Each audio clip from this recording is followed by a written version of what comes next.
It's Friday night in Seattle. It is Saturday morning in Burkina Faso. Stop. Wait. Don't do this. This is really important, and nobody in the West is talking about this breaking news. I'm going to give you a short explainer up front, then I'm going to do a deep dive. How can you help? Once you get past the short explainer, if you're like, okay, enough, just fast forward to the end. It helps feed the algo.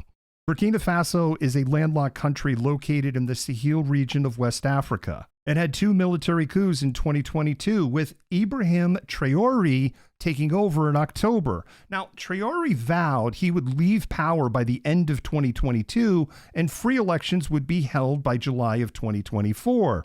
Instead, he never surrendered control of the country and 11 days ago announced he's going to stay in charge through 2029. There's been a sharp increase in fighting, causing the security situation in northern Burkina Faso to become critical. The Burkinabe military, backed by Russia's Afrika Corps, suffered significant losses in a battle with JNIM and AQ and other Muslim militants. On Wednesday, frustrated members with the Burkinabe military reported that over 100 soldiers are still missing from the battle that happened near the border of Niger. On Wednesday, after news of the military defeat started to spread, there was an explosion in the courtyard of the public television station for Burkina Faso, located right next to the presidential palace. Traore wasn't seen until today, donating blood. The Burkinabe military has been put on alert, and Russia has increased the number of drone strikes in the northern part of the country, with growing accusations of non-combatants being targeted. International experts familiar with Ibrahim and the Sahel are warning the country's on the brink of a government collapse. Yes, France has a past history here and Russia has a current one, and now we're going to go deeper.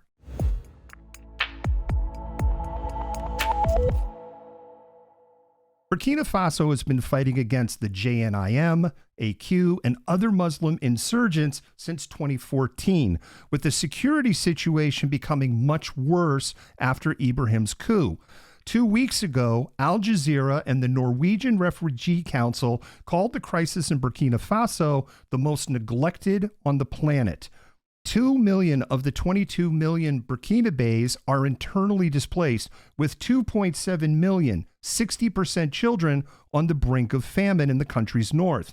At the end of 2023, Doctors Without Borders reported almost 10% of all children under 5 years old are suffering from severe malnutrition. The IPC, which produces reports on hunger and famine around the world, doesn't even have an explainer about Burkina Faso on their website, which highlights the biggest problem. Nobody is talking about this. It is not getting any coverage in the West, and it doesn't help that Traore banned almost all Western journalists over the last 6 months.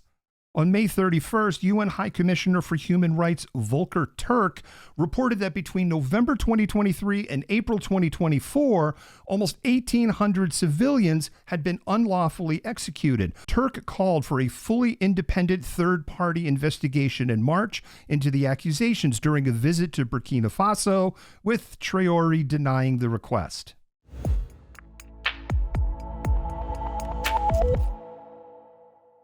Ibrahim Traore took over in an October 2022 coup and vowed that a national conference would appoint a new leader by the end of the year. That never happened, and on June 3rd of this year, after talks broke down, he declared that the military will stay in power through July 2nd, 2029. Traore and his supporters staged the coup due to increased violence by AQ militants and other terror groups that have killed thousands in Africa's Sahel. That's where the Muslim majority of the north meets the Christian majority of the south.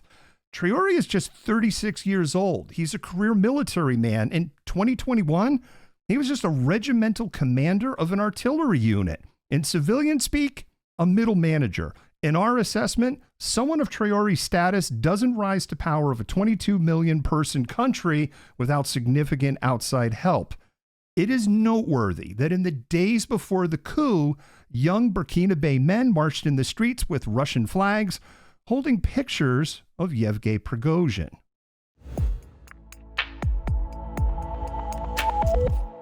What's with the French connection? Burkina Faso is located in what was colonial French West Africa, which was established in 1895. The history between 1895 and 1960 is way too complex for this video.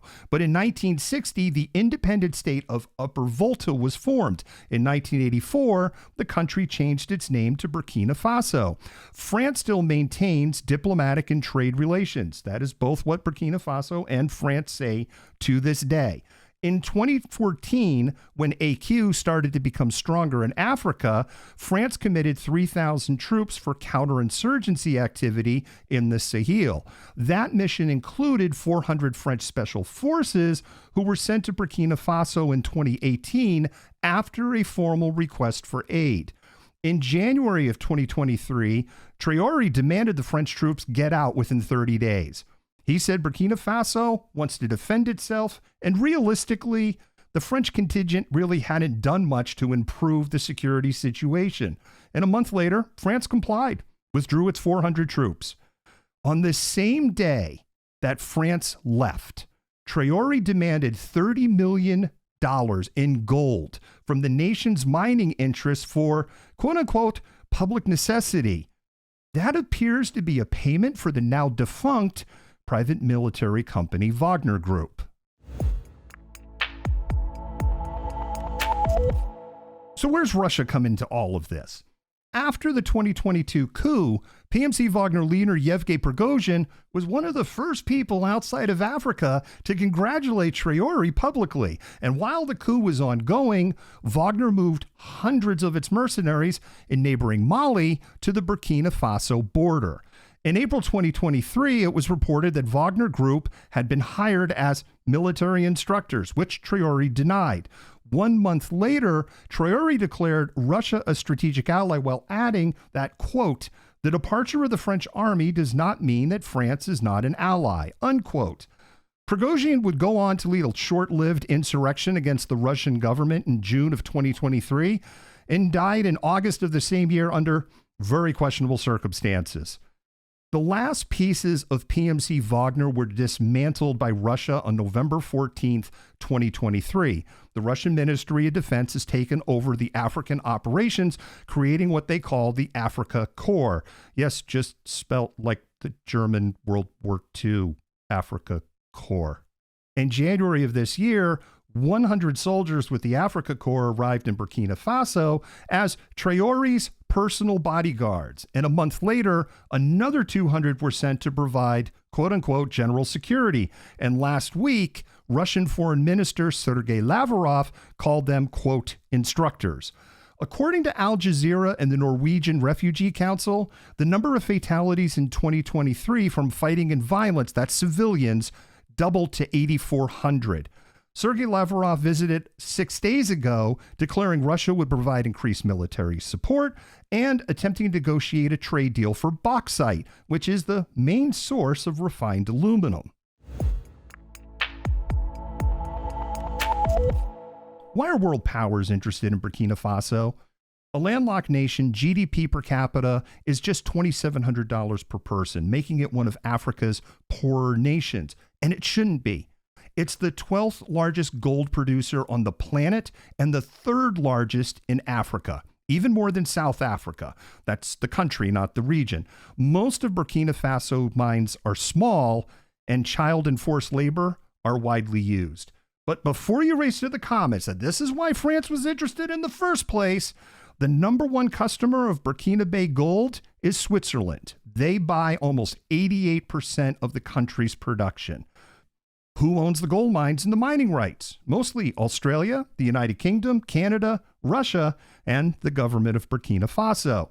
There is no French, Israeli, United States, or lizard people involvement in the Burkina Faso gold industry. The reality is that about 80% of Burkinabes work in agriculture and live off of subsistence farming. What about that bauxite that Russia is interested in? A single exploratory mine run by a Canadian company recently found a bauxite deposit. How much and of what grade the ore is hasn't been determined. Russia, which has a lot of aluminum, needs aluminum because you build military equipment with aluminum, and Russia is losing a lot of equipment right now. You've watched to the end. Thank you. If you're compelled to take action, what can you do? Here are three things. First, if you think the propaganda about the two wars that the West is focused on is out of control, it is unimaginable for Burkina Faso. Practice media literacy, require 3 independent sources. If something you see or read causes a big emotional reaction, red flag. Most disinformation is in French, which is the main language of Burkina Faso. Second, if you want to learn more about the situation or keep track of it, Al Jazeera is providing some of the best coverage. Scratch that. Al Jazeera is about the only English language news source providing any coverage. And finally, share this to get the story out. That's the power of social media, and your shares will help draw attention to this crisis. If you like content like this, be sure to smash the follow button. That way you might see me again on your FYP. The other thing that you can do is if you visit the bio, there's links there on how you can become a sub, where you can find our pod, and different sources where we do different things. I'm the Malcontent. That's what we know. And as we learn more, we'll share more.